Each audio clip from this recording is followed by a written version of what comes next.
A very good morning to you and welcome to the news at 7. I'm Ebere Ugonna in the headlines this morning. State government assures to pay more attention to students with disabilities. Stakeholders call for joint efforts to totally stamp out polio. CJN Onagan reiterates need for firm pronouncement by judiciary officers. In other foreign scene this morning, Spanish Supreme Court ordered trial of former Catalan leaders. And now, details of the news. The Anambra State Education Program Investment Project and CPIP, in collaboration with a Makodi-based consulting firm, has commenced a 5-day training for special needs teachers in the state on innovative and modern teaching techniques. The ongoing training program in Oka attracted the Commissioner for Basic Education, Professor Kate Emmanuel, Permanent Secretary of the Ministry, Mr. Linus Mwabeze, and the Chairman, Post-Primary School Service Commission, PPSSC, Lady Joy Olasi. Correspondent Emmanuel Chibata has the rest of the story. The program was aimed at assisting teachers and others working with pupils and students with special needs to effectively develop, implement, monitor, and evaluate high-quality education programs on children with disabilities. Declaring the training open, Professor Menoha reiterated the importance of increasing the capacity and effectively impart special needs students, and noted that individuals with disabilities are with equal value and dignity, therefore should not be discriminated against in the society. The Commissioner also called on teachers of students with disabilities not to relent in taking care of pupils and students with special needs, but professionally train them to ensure that their educational goals are realized. It is good to be charitable. It is good to have a good heart. It is very good when you can relate well with people. It is very good. In his presentation, the lead trainer, Mr. Matthew Adoga, noted that the special education sector in Anambra is one of the most organized across the country and commended the state government for giving attention to the educational sector. The number of out-of-school children in all the states in Nigeria, and Anambra State is among the top 4 with the lowest number of out-of-school children. Anambra State, according to the statistics, has about 92,000. Another facilitator of the program, Mr. Steve Nwafo, who enlightened the participants on methodological way of training autistic children, decried that such children have been marginalized due to the problem of disability that is not of their own making. Mr. Nwafo, who explained that children with autism can learn, make progress, and grow up to function productively with an appropriate education, support, and services, urged teachers to use the new techniques they learned to improve the learning of the children under them. For students or people with autism, we're going to look at the teaching approaches, the teaching strategies we are going to use to help these children to learn. One of the participants, Reverend Sister Nazarene Ezenabo, expressed optimism that the training has given her the opportunity to improve on her past mistakes. In Oka, Emmanuel Shibata, ABS News. The Igbo culture and tradition is known for its rich development in arts and crafts, but it seems this aspect of the Igbo heritage fastly going into extinction. Therefore, the Commissioner for Indigenous Artworks, Diaspora Affairs, Culture and Tourism, Mrs. Salim Banefo, at the 6th Anambra Book and Creativity Festival held in Oka, called for the redemption and sustenance of this important part of Igbo culture. Correspondent Ogochukwu Okeke was there and now reports. Mrs. Mbanefo noted that Igbo culture is one of the best in arts and crafts in Nigeria and explained that the essence of the exhibition at the festival was to motivate young people with such skills and also provide a veritable platform for the creation of employment opportunities for the Anambra. The commissioner said that Igbo culture can be promoted through creation of awareness, celebrating and documenting them, and charging Igbo to be proud of their culture. Without a history, we don't know where it's going. And so it's important for us. Because in Anambra, we have the largest number of diaspora out there, people are out there, so we need to be proud of our culture, so that those out can come back home and embrace our culture. Igbo is make sure your children speak their language. Don't say because you have money and you send your children abroad that the children should not. Igbo is a very important part of our culture, just like our art, our music, our food, our dance. The acting director of Anambra Book and Art Creativity Festival, Ambocraft, Mr. Chukris Ikwemesi, said the festival is a private initiative and it is the 6th of its kind, aimed at showcasing Igbo artifacts and to bring young artists both at home and in the diaspora together. Mr. Ikwemesi noted said that the initiative is not profit-driven, but selfless effort contributed to harness the heritage of Ndigbo, appealing to government to take more commitment to some of such areas as an alternative to an oil-based economy. Because we felt there was a gap, there was a need to have this done, and over the years, some of us at UNICEF and some other places have been able to organize this to emphasize the need for the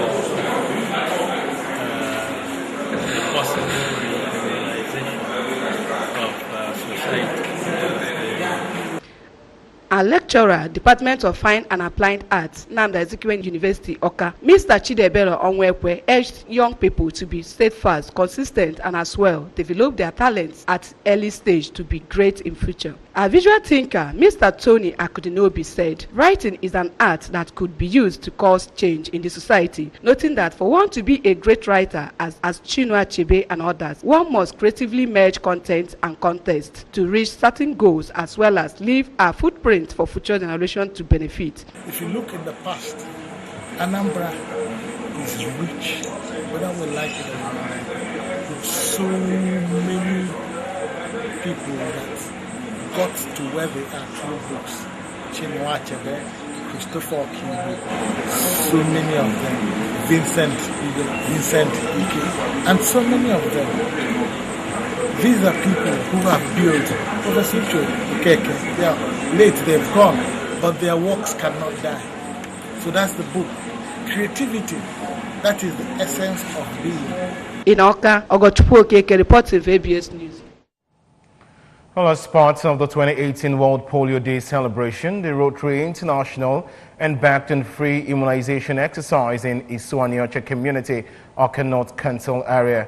The exercise, which commenced with an advocacy visit and awareness rally within Isuaniocha community, was aimed at sensitizing the public on the need for children under the age of 5 to be immunized against polio, with the sole objective to make Nigeria a polio-free nation. Correspondent Valentine Mbadua covered the exercise in our report. Polio, also known as infantile paralysis, is a highly infectious virus disease that may attack the central nervous system and is characterized by symptoms ranging from a mild non-paralytic infection to total paralysis in a matter of hours. Polio cases have decreased by over 99% since 1988, from an estimated 350,000 cases to 22 reported cases presently. This reduction, however, was the result of the concerted global efforts, including the Rotary International, to eradicate the disease completely, and the reason for the continued fight against the disease by the humanitarian group. Speaking on the occasion, the Rotary International Pioneer District Governor, District 9142, Nigeria, Dr. Iman Udabe, who noted that the struggle was to reduce polio cases to zero in Nigeria, called on government and other affluent Nigerians to put more efforts, as the desired result will soon be realized. Advise parents to keep bringing their children down. And one might ask, why do we have to keep repeating it? The fact is that it is not yet over until it is over. For as long as there's polio anywhere in the world, every child is at risk. There's polio still in the northeastern part of the country, and you can imagine it's a bus ride away.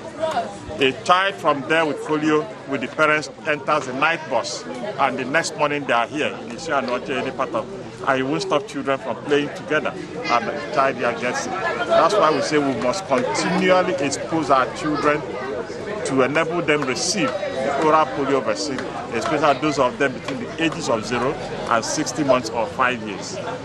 Also speaking, Rotarian Onyinye Ralph Nwachukwu, who is the Assistant Regional Coordinator, Zone 20A, and the Assistant Governor, Zone 8, Oka, Rotarian Nnemeka Chukwuemeka, assured that Nigeria will be certified polio-free in months by the World Health Organization, and explained that every child is at risk, calling on parents to always ensure their children ranging from 0 to 5 years are immunized against polio to ensure their safety. In a few weeks, these children are immunized against polio. What we see people do is that the OPV, the oral polio vaccine, is something we give routinely, monthly or quarterly, or whenever we have these exercises. There is no overdose to these vaccines, and it's very, very safe. So for as long as you have children around, you cannot say that this person has polio, this person doesn't have polio. So giving these children is also to protect them among one another. In case if one person has it, the other person will be able to not to have it. So for us down here, we don't have polio cases.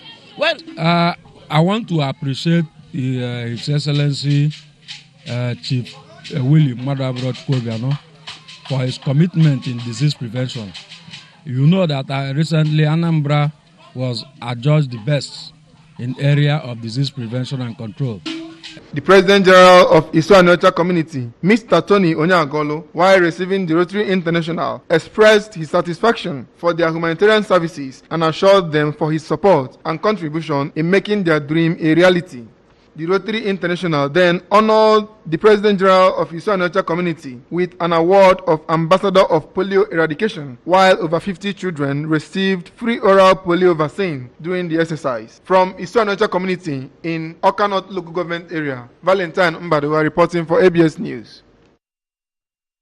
From that, the Onyebuchi Chris Ifediora OCI Foundation has marked a second edition of Health Symposium on Breast Self-Examination, BSc, and awareness creation on the preventive strategies against breast and cervical cancers in young women, with a call on women to always examine their body for early detection and prevention of cancer of all sorts. Correspondent Emmanuel Okonkwo was there and now completes the story.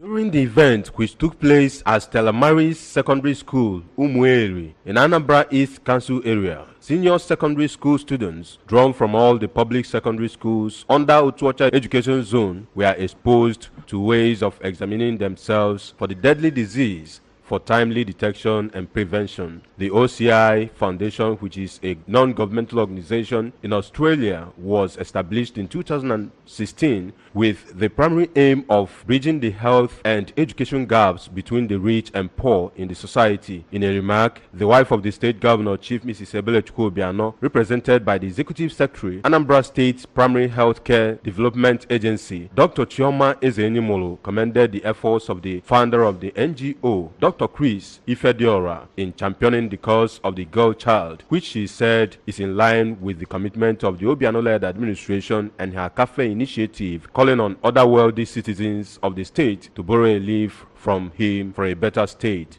Her NGO, the Caring Family Enhancement Initiative, CAFE, has been doing a lot of things concerning education of the girl child, skill acquisition.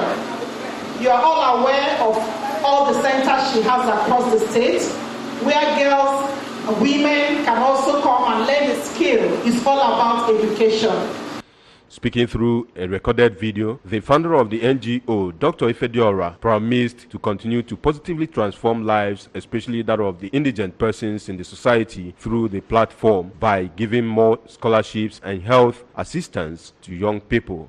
Because of the health and educational programs, we can continue to create a society empowered to take control of his or her own well-being, irrespective of his or her financial, social, cultural, religious, and educational dispositions. The chairman Post-Primary Schools Service Commission, PPSSC, Lady Joy Olasiku, noted that education is all about partnership, said that no government can single-handedly pursue education, hence the need for philanthropists and wealthy individuals to support with their resources for the benefit of the younger generation. Excellency, education is all about partnership. And OIC Foundation, in fact, the only one of partnership is like the one to take over. And that is what His Excellency Chief Dr. William Anambra Chukwuobiano has been propagating in the education sector. In a lecture on breast and cervical cancers, a public medicine physician, Dr. Emmanuel Azuike, listed genetic, early menstruation, too much weight, smoking and alcohol as some of the risk factors of breast cancer, while the maintenance of body mass index from 20 to 25, high consumption of vegetables, regular exercise, and avoidance of fatty foods as some of the preventive measures, advising women to always examine their body for early detection condition and to visit a specialist for early control. The Zonal Director, PPSSC, Otuocha Zone, Lady Victoria Onyebo, the manager and principal of Stella Maris Secondary School, Reverend Father Cletus Udi, and Mrs. Chinwe Ago appreciated the group for their kind gesture and contributions to human development in the zone, disclosing that a lot of students in the zone have benefited from the NGO's scholarship program up to university level. Also speaking, one of the officials of the OCI Foundation, Mrs. Emelda Emeka, re-emphasized the commitment of the NGO to continue its good and selfless service to humanity and solicited for support from good-spirited individuals to enable them realize their lofty dreams. The Transition Committee Chairman for Anambra East Council Area was among the dignitaries that graced the occasion. From Stella Maris Secondary School, Umueri, in Anambra East Local Government Area, I am Emmanuel Okonkwo, reporting for ABS News. Moving on to our national stories, the Chief Justice of Nigeria, Justice Walter Onnoghen, has reiterated the need for judicial officers to be firm in their pronouncement. He spoke on Thursday in Abuja at the opening ceremony of the 2018 annual conference of the Chartered Institute of Arbitrators. According to him, judiciary officers must continue to be in charge of their courts, as this is the only way respect will be given to the judicial system in Nigeria. The Chief Judge also said that arbitration was one of the set rules of court, as out-of-court settlement was the clause that provided for arbitration. The Attorney General and Minister of Justice, Mr. Abubakar Malami, who spoke, said there was no need to prolong issues in the courts and stressed the need to settle matters through arbitration.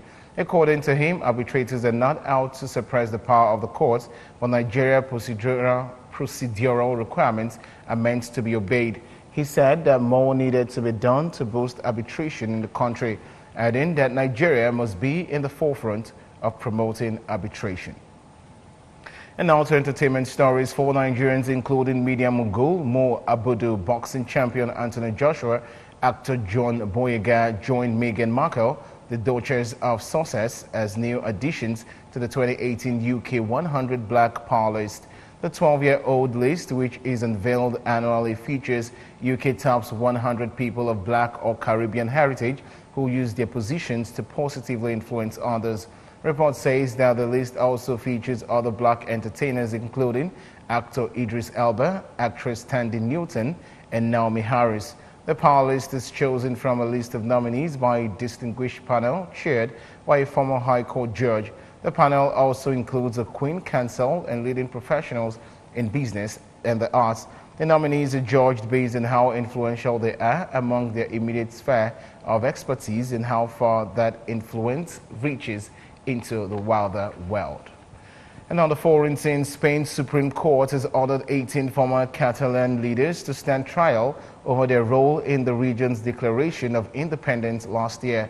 In a statement issued yesterday, the court said 9 jailed former leaders, including Catalonia ex-Vice President Oriol Junqueras, should be tried for rebellion, which carries a prison sentence of up to 25 years. The other 9, who have been released on bail or went into self-imposed exile, face accusations ranging from rebellion to misuse of public funds. Spain's public prosecutor is expected to formalize charges against the 18 individuals within the next 5 days. A trial would likely start next year. Catalonia's former president, Carles Puigdemont, who is in self-imposed exile in Belgium, is not part of the group expected to stand trial because Spain does not allow trials in absentia. Puigdemont played a key role in the separatist drive, which culminated with Catalonia's declaration of independence from Spain on October 27 last year, following a banned secession referendum that was marred by violence. The Catalan government said 90% voted for independence, but turnout was less than 50%. The referendum marked the northeastern region's second vote on independence in 3 years. Now for sports news, Adidas executive James Gatto was among 3 men found guilty in a U.S. court yesterday of conspiring to make illegal payments aimed at recruiting promising players to universities affiliated with the sportswear giant.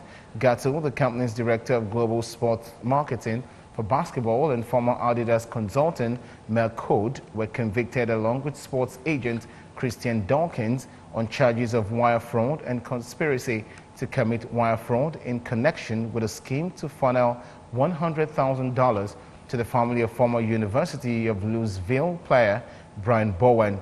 In a similar scheme, money was funneled from Adidas to promising players who ended up at the University of Kansas and North Carolina State University, but both sponsored by the company. Evidence in the trial included text messages between the defendants and coaches from high-profile university basketball programs, which feed players to the NBA. The defendants pleaded not guilty but did not deny any sought to make the payment. They argued that it was standard practice by apparel manufacturers who stood to form lucrative associations within the players once they made it to the NBA. And that's it on News at 7, but remember that you can follow news and programs on ABS from any part of the world by logging onto our website, www.absradiotv.com. Like us on Facebook at www.facebook.com/ABS Radio Television. You can also follow us on Twitter and Instagram at ABS Radio TV. And just before we go, a quick reminder of our top stories. State government has assured it will pay more attention to students with disabilities. Stakeholders have called for joint efforts to totally stamp out polio. CJN Onogan has reiterated the need for firm pronouncement by judiciary officers. He made the call at the ongoing 2018 conference of the Chartered Institute of Arbitrators.